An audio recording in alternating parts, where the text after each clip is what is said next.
جبلديو عياليو بسيو مش عندي جبلديو عياليو بسيو مش عند بالي نركض عندك هيسيو واقع برقصو جبلديو عياليو بسيو مش عندي جبلديو عياليو بسيو مش عند بالي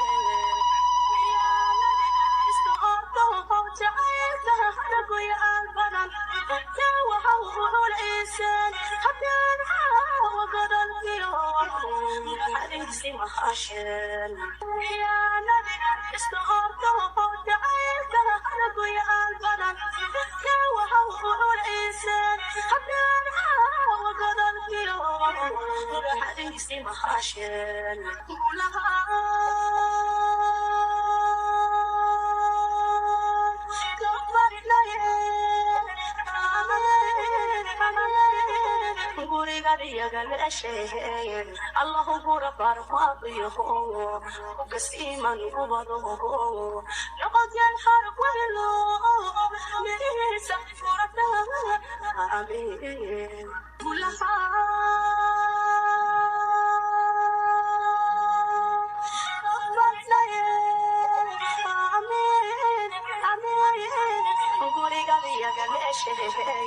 الله هو برواقيه وقسيما وبضوه لقد ينحرق ولو ليس فرقنا آمين.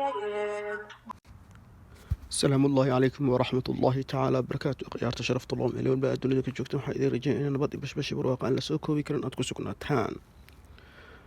Akhyaarow xilli walba ay idin tahay maanta waxaa idin hayaa farxad meher uu ka dhacay dalkaasi Malaysia.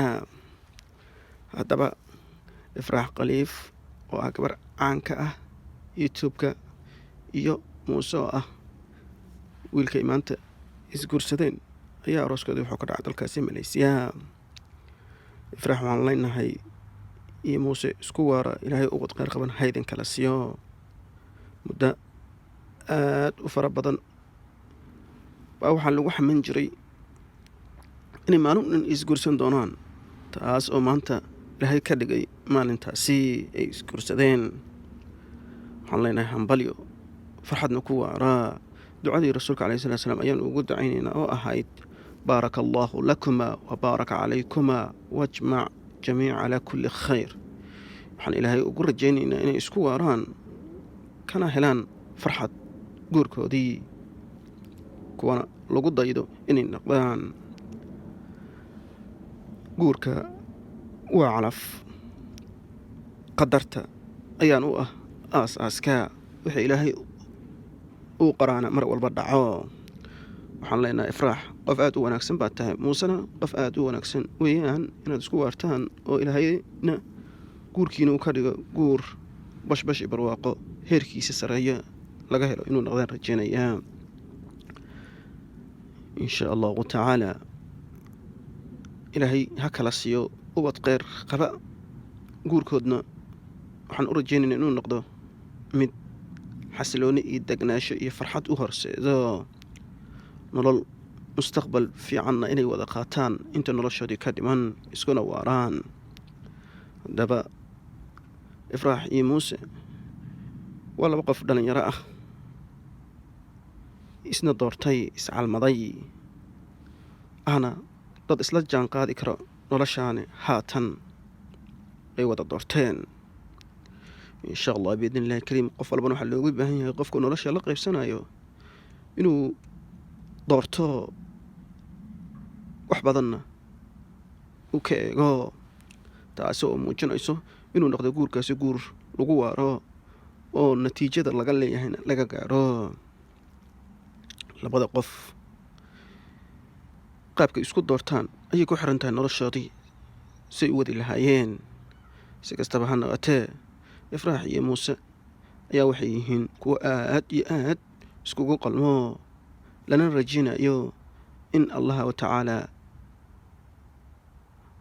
rabbi subxaana wa tacaala inuu ka yeelo kuwa isku waaro oo farxad wadana wada hela.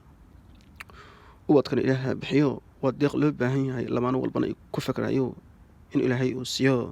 waxaana ilaahay ka rajaynaynaa Ifraax iyo Muuse in ilaahay kala siiyo ubad kheyr qaba, ay ku degaan, ay ku xasiloodaan, noloshoodna u sii macaaneeyo. meherka maanta wuxuu ka dhacay dalkaasi Malaysia.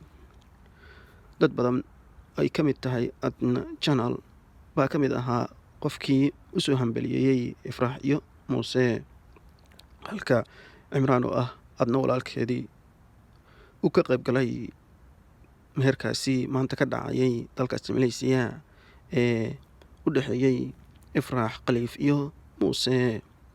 insha allahu tacaala ilaahay ha ka dhigo guurkaasi guur lagu farxo, oona heerkii laga leeyahay lamaanahaasi isku doortay nolosha, heerka ay ka qorshaysto inay ka gaaraan guurkaasi in ilaahay u rumeeyo, ayna farxad iyo nolol aan soo koobi karin eebe uu ka siiyo. guurka waa wax aada u qurux badan, dhalinyaro walba in ay ku fikrayaan in maalin un guurkoodii u noqdo mid soo dhowaado. qofka ay jacaylka iyo xiriir wadaagga ay yihiinna maalin un ay ka dhabeeyaan gabagabada iyo gunaanadka sheekada guur, iyo in la wada xaroodo, mustaqbalna la wada dhisto, taasi oo ka dhigayso mid jacaylkii xiriirkii muddada dheera lasoo waday guushiisii iyo gabagabadiisii in lamaanaha ay midoobaan, hal meelna ay ku wada kulmaan, taasi oo ah midda keliya ee guurka iyo xiriirka natiijada saldhiga u ah. intaan markaan barnaamijkan lamada aan ku wada kulmi doono, akhyaarta sharafta loo meel baa adduunyada ka joogtan waxaa idin rajaynayaa bashbash iyo barwaaqo iyo horumar iyo guud aan la soo koobi karin.